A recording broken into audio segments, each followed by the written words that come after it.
We're back. Hi everyone, it looks like we're back, and this time we're kind of staring into ourselves on the screen. Hopefully you can hear us okay. Normally what we have is I have my actual phone camera where it's sitting here, and it's a very good camera on it, but for whatever reason the connection with the computer was lagging and it was not behaving itself. So I'm keeping my fingers crossed that everything's going to work out fine now. I know a lot of you may not have found this live because of the fact that obviously we've had to shuffle and find a new one. So I will take my time so you can have a chance to get in and find us in this spot. Really sorry about the tech problems.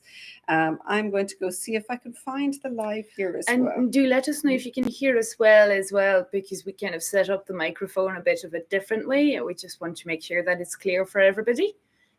So if you can add in the comments like yay or nay, that would really help us. Yeah. And I can't find it here. So I'm having, we've got, for whatever reason, the previous one. Here we go. I think there's some people. Yep, can hear us. Thank you, Hannah. Hannah, I'm not sure people are able to find this new one in here. So I might get you to actually kind of just fire the new connection out so people are able to find it, because I don't want to start before people can see it, because then you won't be able to actually, you won't be able to join in. So here we go. Everyone's saying it's perfect now, and Liz can hear us loud and clear. Fantastic. Woohoo! Yay! All right, it's a good job we've got lots of redundant tech, because we have a few different ways of being able to find people then at that point. If you do have questions on our clue 3, let us know. This is usually the most exciting part, I think, because we get to go and do the sleeves. Oh, do you have the sleeve thing where you feel like, oh, you know, it's almost over because I'm at the sleeves, but the sleeves do take a while usually, for unless they're like this. Unless they, like I was saying earlier when we were having tech problems, but I think it's my first time seeing you actually wear this. This version. I just really like the shape of around, like in the back especially. I just really like the effect of the the I-cord. It adds magic. Well, I mean, without ribbon would look terrible on the end. Yeah, because we don't want it to kind of roll up anyways. No, but this means that it gives a nice crisp edge. And one thing I particularly like is it also stops it from stretching out too much, because it gives it a little bit of cohesion at the edge. Same on the front with the I-cord here. The I-cord is a little bit firmer than just a standard bind off. I think for the very first I-cord I made, I was way too tight. Which means that I have this kind of short sleeve t-shirt kind of thing, and it's always too tight. So now every time I do an I-cord, I'm extremely loose, and I think you kind of need to calm down, because this looks fine now. But I think it just gives such a nice curve to the back of the arm. I really like it. It does. And it's working on this as well. Yeah.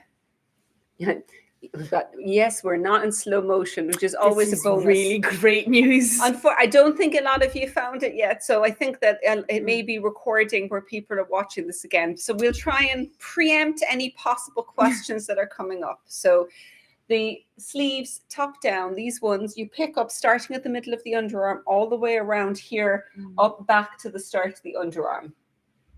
Then normally when I'm doing sleeves in the round like this, I then join in the round and come all the way up. The reason I don't with this is to actually simplify that stitch pattern, because you've got the stitch pattern here where initially you're working it back and forth in rows. When you eventually join in the round, you're doing it in rounds. They're obviously they're similar, but they're not. The wrong side is going to be different. And if I had joined and done one in the round and then started working in rows, I thought it was going to get really confusing. So instead, you turn around after you pick up the stitches and work the wrong side back, and that way it's all back and forth in rows until you join in the round. So that's why you turn around back onto the wrong side here. Oh wow! So when do you join in the round? At the very end, because of course with these you don't have to worry about it, because you're just finishing off at the end of the sleeve cap. So as soon as the last short row is done, then you join in the round and you switch to working the sleeve or the stitch pattern in the round from the top down. I'd say at this once you've joined in the round, it goes really quickly, because you're just very familiar with the stitch pattern, and it's kind of easier to read because you're always on the right side. I found that much easier. Because it's the wrong side rows when you're working somewhere, it can get a little confusing because it's the purl stitches don't jump out as much. Exactly. Whereas I'm assuming for this, you just go like, it was very fast. Yeah. Yeah. I found that much easier to read my knitting as I was going down. These are full size sleeves, like it comes down to here. But I think this would actually be a lovely one in a 3/4 length as well. Yeah. Where you do a few less decreases and stop it up a little bit sooner. So like that's another option. I haven't put it into the pattern, but I think that's actually a very, very easy option. If you find you wear it in transitional wear and you don't want it quite as cool as a short sleeve, which is very much a summer top, but you don't want full length, then just finishing a little sooner, I think, works really well. Because I know that I always end up kind of rolling up my sleeves for like everything, especially dishes and stuff like that. So having something a bit shorter. The one you're wearing here, actually the iced, I find that the 3/4 length, one thing I like about it is you can leave the sleeve a little bit looser. Because it's not going to hang over your hands. It's not going to be in the way. Yeah. And it's one of my favorite things is slightly looser 3/4 length sleeves. Well, like because I wear a lot of shirts, so I tend to kind of even do this, like kind of. But with this one, it's kind of really nice, and I kind of like having these bits of my shirts kind of out, anyways. So like I just thought that the color was really summery, and like I can see like with now on the screen is like we have these really nice kind of combination of pastel colors. I kind of like it. And you can see how if you like this one, I do think would work pretty well kind of up along this length and taking a couple of the decreases out. Another thing with the sleeves, you can actually make a lot of modifications very easily in terms of the size of the sleeve, because the amount of stitches you pick up around here is going to determine the size of your upper arm. So if your upper arm is bigger, then I would actually just suggest picking up extra stitches and doing a few more short rows. Do you tend to kind of do the whole bigger needles on the sleeves? Not for the first part. And for this one, it's okay. The times I would go for a bigger needle is if I'm doing something that's got something cotton in it or something that's no elasticity. Okay, I that doesn't stretch as much. Okay. But I am very, very conscious of keeping my tension loose, because it really wants to get tight in the sleeve. Like especially in the round as well. And so this one is German short rows when you go back and forth. Have you done sleeves before where you've done wrap and turn for the sleeve? No, gaps? well, like I've actually not done sleeves with short rows, like, because I think most times when I've knitted top down, I would have knitted like the I would have kind of broken for the sleeves a lot kind of like a little bit down. And I wouldn't have to do the short rows. So but I think like that's what's shoulder. interesting about this specific knit is the use of short rows to kind of really do the shaping. And I think it's kind of, it really shows that's the next level of patterns when you actually have shaping. Because a lot of patterns tend to be like just kind of squares put together. And you can actually really see it with this, because with this one, you're just done the short rows. I don't think it was quite as many short rows as I think it finished a little bit sooner. So the other one comes down a small bit further. But this is going to be basically shaping your sleeve cap is what you've got here. So it's shaping down here. And then if you're doing the full sleeve, it goes from this point down. Let's have a quick look. You were thinking of doing a 3/4 length sleeve. I think it will be lovely, but make sure you leave out some of the decreases and think about the possibility of maybe even leaving it a little looser. So even more decreases out than you think. Like my suggestion would be to actually put a tape measure around here and see what feels good. Do you want it very snug, or do you want to leave it a little looser? What size is it going to be? And kind of check to see how many decreases you want, and just space them out as you're going down, because you know the length that you want, and you can then just space your decreases out as you're going. But with German short rows with this, I found it quite confusing because I've done wrap and turn before. So if you do wrap and turn, you wrap and turn, and then the next one, you get to the wrap stitch, you leave the wrap. That's the weird part. You leave the wrap because it forms a line, and then you wrap on the next one. So it's very straightforward. It's obvious what you're doing because it's the wrap each time. Whereas with this, I have to stop and think, because you reach the double stitch and then you work one more and then you turn, because of the way the short rows are set up. I think German short rows are not the easiest technique, but it's so rewarding though. Like it just makes such a difference in terms of like shaping, as we were saying earlier. It's always, I think German short row is always worth it. Yeah. Wrap and turn kind of shows a bit more. It does. And with that, it'll give you a line of, like if you leave the wraps in, which you can, it gives a line at every single point where you turn, which actually looks kind of nice. It's like a seam line, so you're deliberately leaving it show, which I have done before, but this time around I decided to go, we'll do German short rows. But you can do either way. If you prefer wrap and turn, just leave the wraps in. It looks great as well. So whichever one you get the best results out of is really what you want to do here, is what I'm saying. But don't be afraid to change the actual the sleeve, the size of the sleeve, because this is the strangest thing about this kind of armhole opening. The armhole opening is much bigger than the sleeve, which is why when you're picking up stitches, you're picking up every second stitch, which is normally totally off. That's very surprising. Yeah. And it's because if you don't, you'd have way too many stitches for your upper arm, because like the armhole opening is a lot bigger than the upper arm is.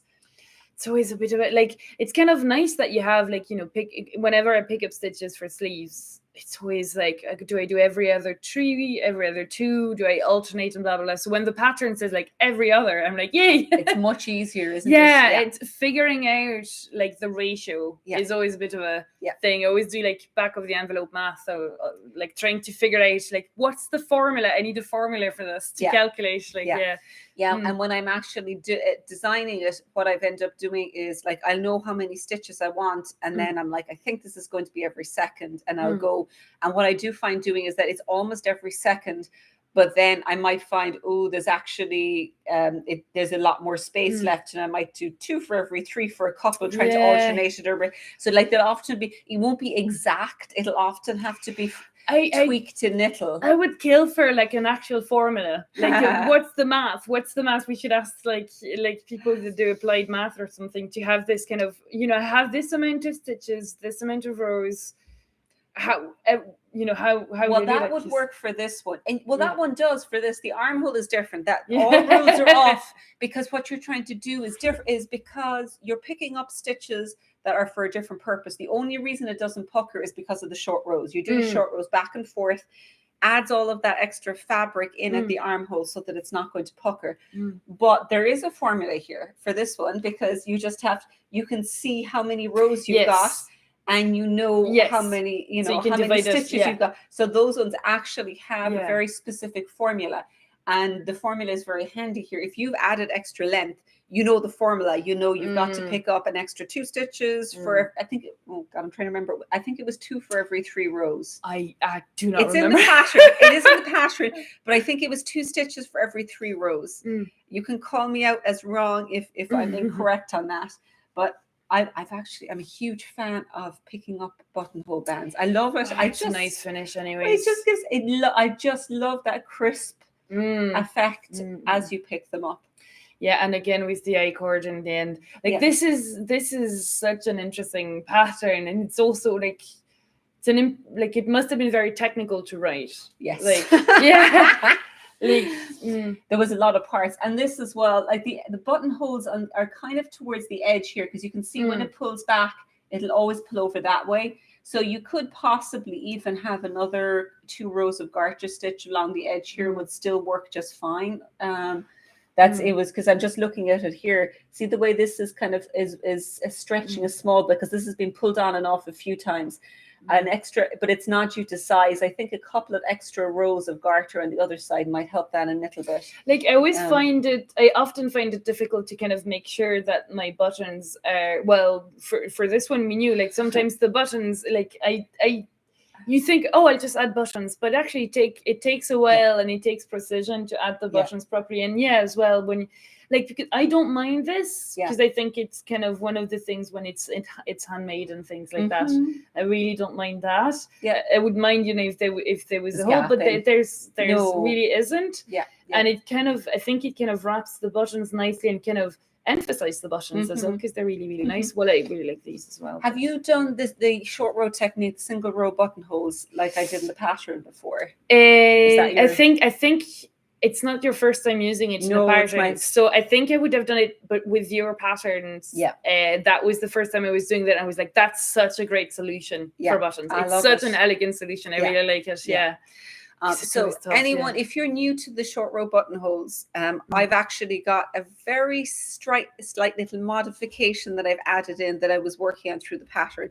It came about, I was looking at somebody doing it using a crochet method. I'm like, oh, that's kind of nice, but I don't really want to add crochet in.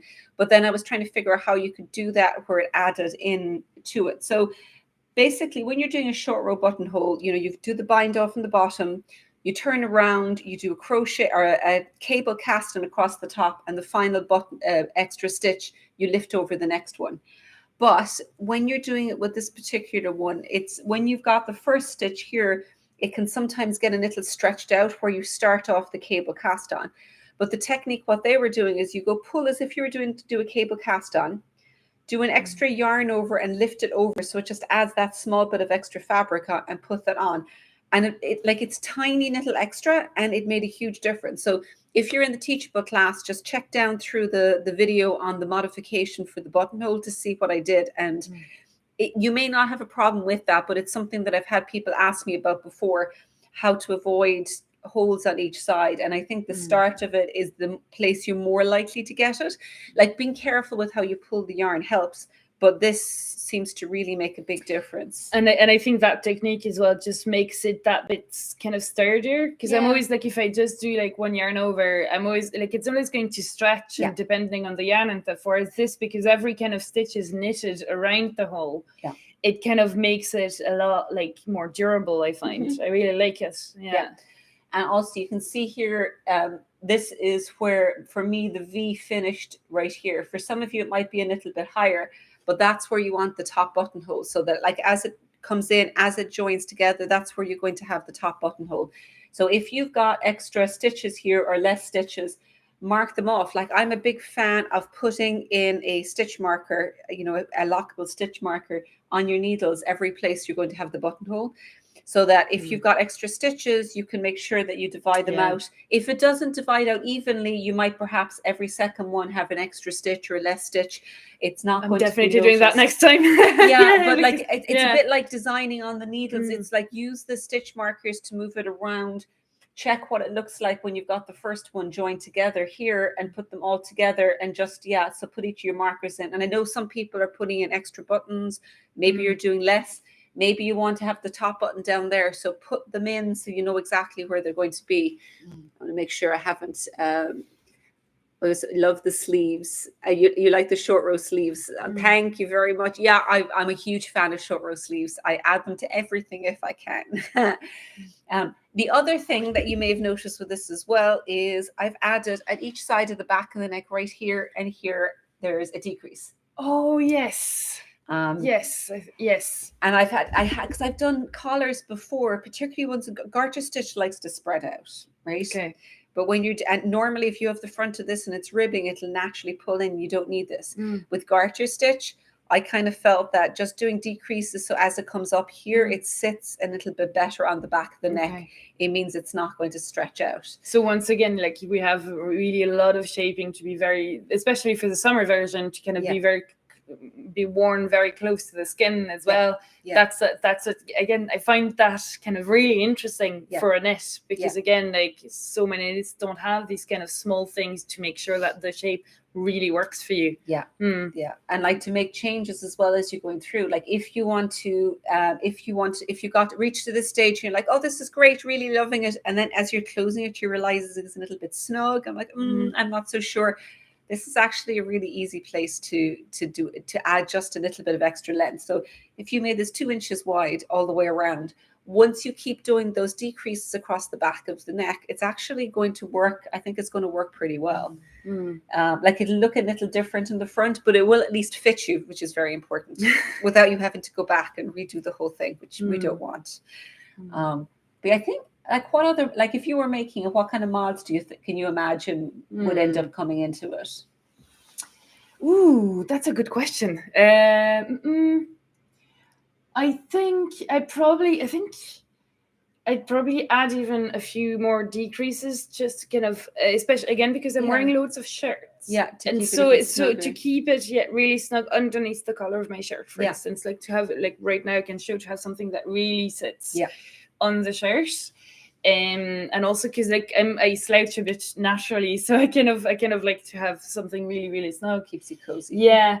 And I think depending on the yarn I would pick, I would either do like maybe 3/4 sleeves. I think if I was using the BC yarn or like something very summery, I'd do 3/4. Yeah, or 3. But then with the newer, I would definitely go along. It's cozy. Yeah, cozy like effect. it's yeah. And like I keep, because I do that with so many knits where like, what color would I do it in? Like what I don't know. I'm actually looking at the collar you've got on, the short rows. If you want to do something totally different, you could actually even add a garter stitch short row collar on around it. It'd look really different, and you're moving fairly far away from Gansey, but you could. Because I don't know, because you really want to show off the stitch pattern, so I'm like wondering if you distract. add a color, it would distract. Maybe go funky with the buttons. Yeah. Yeah, because these ones, like we've actually got a few different colors of these in, but yeah, you could actually have a variety of colors, or I've seen a few really interesting buttons popping up, and somebody posted something in Knit Hub yesterday that I had seen. What was really fascinating is I had seen it last week or the week before on Instagram, using the pits of avocados to make buttons. Basically slicing the pit, putting a hole, 2 holes through it, and then just smoothing it, so that they come in a variety of sizes, and then you need to dry them out. Yes. And obviously sandpaper to smooth it, but they look really nice. And it's very natural and very So I haven't tried it yet. I'm a little bit scared of slicing the avocado. I suspect I'd probably lose a finger, but if anyone is curious, it has been posted in Knit Hub. And what was fascinating is that I literally saw it the week before going, oh, that's a really cool idea. And then somebody appeared and said, sorry, I bought buttons. I can actually make it for my avocado pits. Because these are the, Carozo. Carozo I think buttons. That's how you pronounce Carozo, it. Yeah. I really like the ones we have. Like these 2 colors, the ones that are on this one I really like, because I really like the contrast between, the buttons it's the most wonderful color, this one. Like this is subtle and it blends in. But this one, I think if you want to have, a little bit of a statement, but it's not like an over the top color. It's not going to not blend with anything that you've got coming up. I'm kind of having a look through here. If any of you do have any questions on mods, pop them up here. We'll probably here for a couple more minutes, so there's plenty of time to pop them in here. So let us know if you do want to know what, basically things that you're thinking about, you might like to do, or that how you've been having difficulty with fitting as you go along. Like the last day on the sweater, we had been talking about stitch patterns and things, and the fact that the central one across here, for each of the sizes, it's the top part is not designed to line up all the way across here. Some sizes it does. In the case I did, it's not going to with all of them. I think it looks like, I was actually looking at them, there was some of them where it was centered, and I actually think it looks great. If you don't like that, just start the chart here and do the rest of the chart, because the chart is one continues from here to here and begins from here. If you start there and then go down, you're just going to finish with this one. So it's going to end up being very, very similar, but you've got that arrow to divide it. That's all you need to do if you don't like one where it's moved over like that. Other than that, it's just starting on that chart in a different row. Should work perfectly, I think. Oh, looking through, there's no more. I was just wondering, because with the cotton, in terms of care of the garment, because I only have one. I have a cotton t-shirt that I knitted a while back, that I kind of wash it at every wear just to make sure. But also, cotton still is a natural fiber and does it retain odors as much as It doesn't. It's similar to wool. It's not going to, like, obviously wool is incredible because wool is the best. It doesn't hold on to smells. Yeah. And any acrylic or polyester are a disaster. That like fleeces are awful. They smell so bad. Even when you wash them, you're not going to get odors out of them. I can't have polyamide anymore. No. Like it's just not It working out holds for the me. smells. Yeah. Cotton washes clean. It doesn't. Yeah. It's not going to be as odor resistant as wool, but it doesn't hold odor. So when you wash it, the smell is not going to stay there, in my experience anyway. And like, how would you how would you care for this if you wear it kind of, let's say it's the summer and you're wearing it a lot on your skin? Like what kind of care would you? I usually, like with these, I'll usually wear them for a couple of days. If it's noticeable that there's a smell off it, I'll wash it, or spot wash it. If there's a stain, obviously wash it. But I wouldn't necessarily wash it each time. Hand wash it. And the biggest thing with cotton is it can easily grow when it's wet. So probably like making sure you don't hang it, anything like that. Leave it nice and flat. But other than that, I think it should. I hand wash it though. Obviously, I wouldn't be inclined to put in the machine. Even if yarns say machine washable, I don't trust them. There's so many labels that say machine washable, and I'm like, I do not like. No, I don't know what people kind of. What people are thinking about that, but like I'm always, because we have this thing where like you obviously, if I'm wearing plastic, anything that is plastic, I am gonna wash it everywhere because I'm just really nervous about odors and things like that. But anything that isn't, I'm like just like let it breathe. Sometimes like with wool, you can actually even hang it out between uses. Like the big thing is just spot clean, because you don't want to leave if there's food or food stain is on it and you put it away. That will attract moths. Ooh, so, I did not think about that. Oh my god. Okay. So keep it like just have a look, and just like it doesn't have to necessarily, if it's just one spot, just a matter of kind of spot cleaning it. But you do need to be careful. Food apparently, like not that I knew anything about moths. I had not thought about that. Wow. Okay. I think we have a question. Can you ask which design is Mags wearing? Mags is wearing the ice. Yeah, so that's the ice. Yeah. Where is that pattern? Because I was looking it up on the website. It's not on their website. It's a free one on the Knitty magazine. So this is in a super chunky yarn. I am in the process of writing. This is the one that I'm in the process of writing, kind of in a similar color, but in a jas yarn. So it'll be an Aran weight yarn with a few modifications, because I want to tweak the front a little bit so that there's there's a few more buttons, so that it's got a double breasted effect. Because now, so if I look at it like this, but I did a baby version where there's buttons here and buttons here, so I'm going to do that where there'll be buttons along there and on the other side, so you can cross over twice. And it's also in an Aran weight, so it's got, and this one as well, the baby one has got an I-cord edging, which gives, again, like this, gives it a bit more structure, and you can also build the loops into the I-cord edging. Because right now, like, it was nice when I was standing, these two buttons, but then as soon as you sit, it kind of... Yeah, exactly. There is a snap on the inside to hold it up here. Oh, yes, I can see that. There's one snap up here that's kind of designed to hold it up. But I think that the next one will be basically like a double-breasted set of buttons. And it's going to be in the jas yarn. Again, that's just perfect, like as an over, like just really... And again, the garter tends to want to stretch out vertically. So by having the I-cord edging in the new one, it's going to kind of keep it a little bit snugger. And there's a request from Nadia for a longer belted version of it, so we'll see. Interesting. But I find I tend to wear that open, kind of almost as